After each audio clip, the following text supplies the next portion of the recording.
Kyle Williams, big night for you on Saturday. You've got the shot against Charlie Edwards. Are you here to spoil the party? I'm not here to come and lie down. No, I'm definitely here to spoil the party. And as he said in the press conference, it's my lottery ticket. And in some essence, he's right. It's not my everything, but it's a massive opportunity to, one, grow my profile, and also give me a massive opportunity to break onto this scene now. He's boxed at flyweight, super flyweight, but he's making the jump up to bantamweight now after having been a world champion at flyweight. You've been at bantamweight for like your whole career. Size is going to be a factor, right?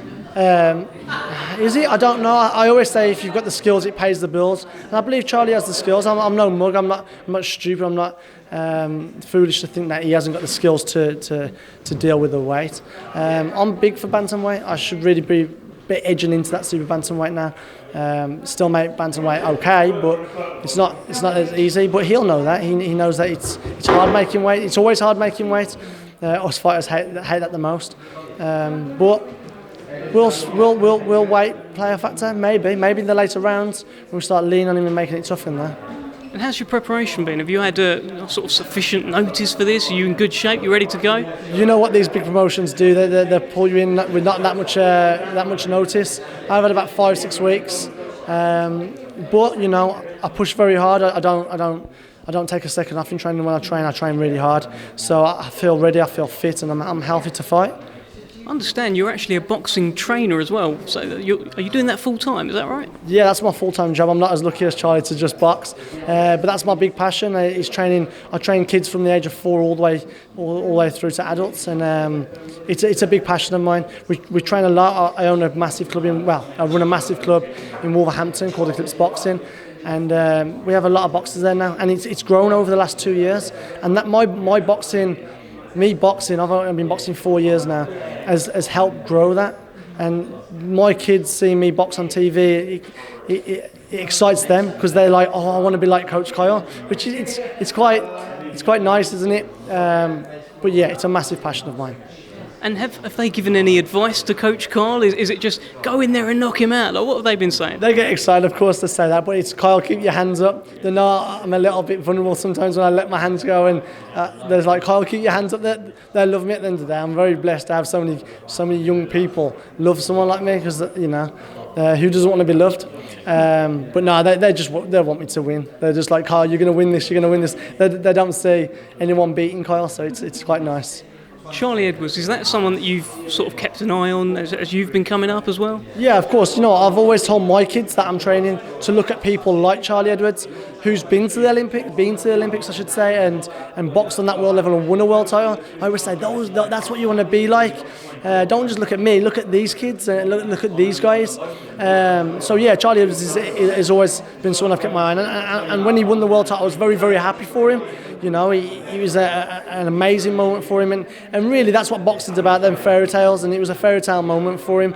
But that can't stand in the way on Saturday. I have to take that respect out of the game, out the window for him, because as much admiration and respect I have for him, when that comes down to the bell, he's the man that's standing in the way of me having the things that he has. He boxes full time. He has he's buying houses. He has his nice, lovely teeth, as you can see, which I'd like my teeth whitened as well. Your teeth are fine. But you know, those nice things in life he's got through boxing, and I want that a little bit. I want the good life too. I want to buy my own house, and you know, and boxing's gave him that. So when it comes to the ring on Saturday, I can't let that admiration and respect that I have for the guy come into play. I've got to try and take away everything that he has and make it mine. So obviously, if you're a boxing trainer as well, you will watch a fight different to how I watch a fight. You'll see things that I don't. When you've watched Charlie Edwards, what advice would you have given him if you were his trainer? Against me or down the generally line? In his career? I think he boxes very, very, very, very well at range. He can pick his shots. He's tremendous at picking his shots, and that's going to be something that I have to overcome on Saturday night. But his inside fighting's not his most comfortable. So I'd have made him maybe stand in a tyre. If I'm a trainer, I'd get my kids to stand in a tyre or in a hoop, and they have to stand toe to toe and fight inside. And I think maybe that's something he's been doing with Grant. I don't know. He's switched trainers, of course. I think 2 fights together now, changed promotions. There's a lot new in Charlie's game, which we'll see on Saturday night what he's added. But if I was to coach Charlie, I'd say get in a hoop and stand there, and you've got to do 10 rounds toe to toe. You know, and bring that out of him, because we know he can box really well at range, and he can pick his shots and slip, and he's flash, and he's sharp. But that inside fighting is something that he doesn't like to do.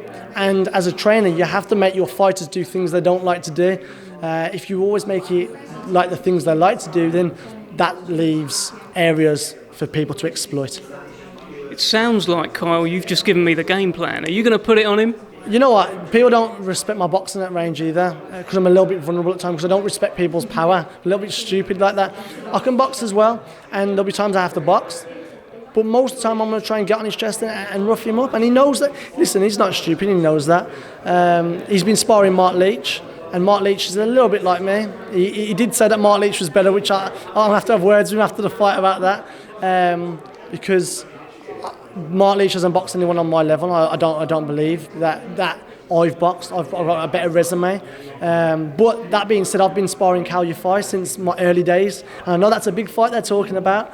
And I believe Kal Yafai has the beating over him, but he has the belief that Mark Leach has the beating over me. So who knows? You know, who knows who's had the better preparation? I've really learnt a lot sparring Kal Yafai, and if he does get past me, I look forward to the fight between Kal Yafai and Charlie, but I'll back Kal. Well, if that does happen, we'll help you. We'll get you on board to help promote the fight. It sounds like you'll do a good job. So tell us what's going to happen Saturday night. Charlie Edwards' first fight at bantamweight against yourself. Tough night's work, but I'm going to push him all the way and look for that win. Doesn't matter how it comes. If I stop him with a body shot or a head shot, then that comes. But if I beat him on points, that will happen too. All I'm in there to do is win. Good luck. Cheers. Thank you so much.